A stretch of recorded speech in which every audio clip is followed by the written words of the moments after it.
थंडीपासून वाचवण्यासाठी आपण मेंढ्याच्या लोकरीचे कपडे वापरतो, पण विचार करा जर याच लोकरीने माणसाची तुटलेली हाडं जोडली गेली तर ऐकायला नक्की नवल वाटत. पण शास्त्रज्ञांनी असाच एक अशक्य वाटणारा शोध लावला.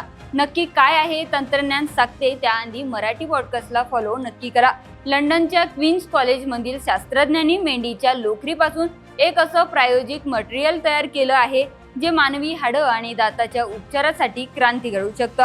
आपल्या नखामध्ये आणि केसामध्ये जसं केरोटीन नावाचं प्रोटीन असतं तसंच ते मेंढ्याच्या लोकरीमध्येही खूप मोठ्या प्रमाणात असतं.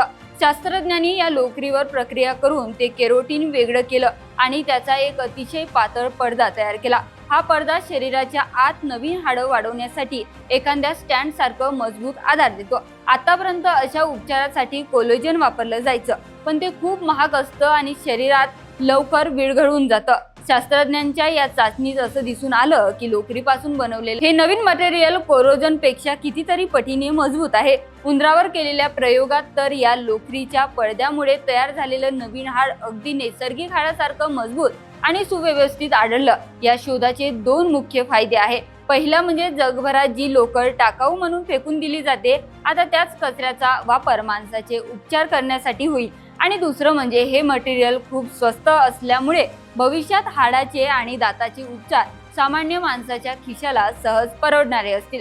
सध्या हे संशोधन सुरुवातीच्या टप्प्यात असून माणसावर प्रत्यक्ष वापर होण्यापूर्वी आणखी काही चाचण्या बाकी आहेत. पण हा शोध वैद्यकीय क्षेत्रात नक्कीच गेम चेंजर ठरणार आहे. तर मित्रांनो, टाकाऊ लोकरीपासून मानवी हाडं जोडली जाण्याची ही विज्ञानाची किमया तुम्हाला कशी वाटली? कमेंट बॉक्समध्ये तुमचं मत नक्कीच कळवा.